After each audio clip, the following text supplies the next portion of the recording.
एक छोटा सा गांव जहां जीवन धीरे धीरे चलता है। यहाँ का हर कोना शांति और सादगी से भरा था। लेकिन इसी गांव में एक ऐसा युवक था जिसके दिल में कुछ अलग ही आग जल रही थी। उसका नाम था आर्यन। उसकी आंखों में हमेशा दूर दूर तक फैले जंगलों और पहाड़ों का सपना बसा रहता था। आर्यन का जीवन साधारण था, लेकिन उसकी सोच असाधारण। एक दिन उसे एक पुरानी किताब मिली जिसमें एक खोए हुए खजाने की कहानी थी। यह खजाना दूर कहीं घने जंगलों के बीच एक रहस्यमय पहाड़ पर छुपा था। आर्यन ने मन बना लिया कि वह इस खजाने को खोजेगा, चाहे रास्ता कितना ही कठिन क्यों न हो। आर्यन ने रातों को बैठकर उस किताब को पढ़ा और उसी के आधार पर एक नक्शा तैयार किया। हर पन्ने पर छुपे संकेतों को ध्यान से समझा। वह जानता था कि यह यात्रा आसान नहीं होगी।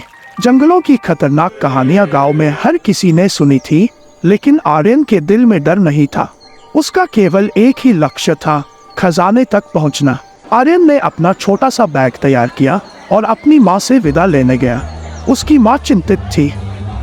जंगलों के बारे में जो किस्से उसने सुने थे वे उसे डराते थे, और इसी विश्वास के साथ आर्यन अपनी यात्रा पर निकल पड़ा।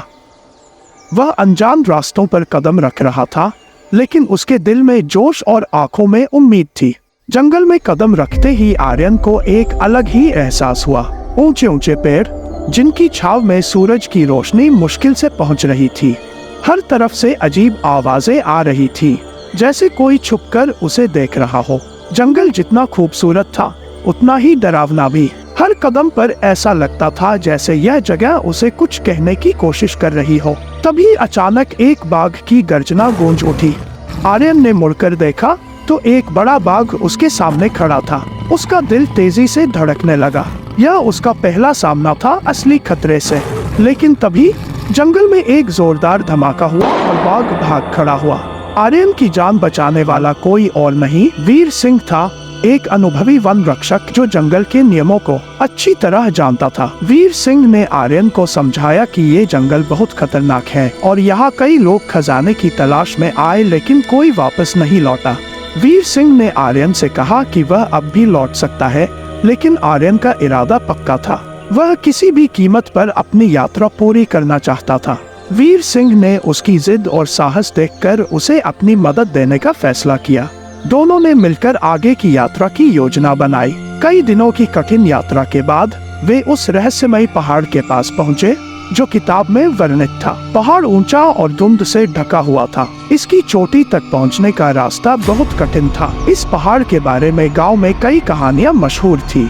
कहा जाता था कि यहाँ की गुफाओं में अदृश्य शक्तियां रहती हैं, लेकिन आर्यन के कदमों में कोई झिझक नहीं थी। पहाड़ की गुफाओं में प्रवेश करते ही वातावरण बदल गया। गुफा के अंदर की दीवारों पर अजीबोगरीब निशान बने हुए थे।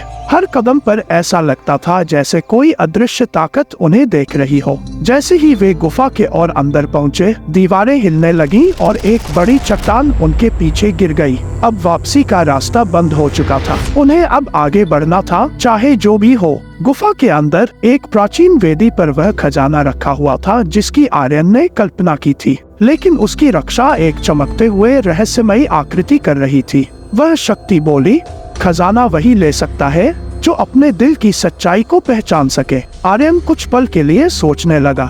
यह केवल खजाना पाने की बात नहीं थी, यह उसकी सच्चाई को पहचानने की परीक्षा थी। कुछ सोचने के बाद आर्यन ने कहा, मैं इस खजाने को अपने स्वार्थ के लिए नहीं, बल्कि अपने गांव के लोगों की भलाई के लिए चाहता हूँ।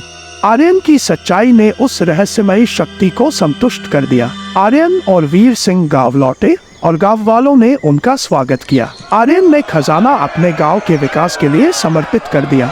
आर्यन ने न सिर्फ खजाने को पाया, बल्कि उसने एक और महत्वपूर्ण चीज पाई, खुद पर विश्वास और दूसरों की भलाई के लिए जीने का महत्व।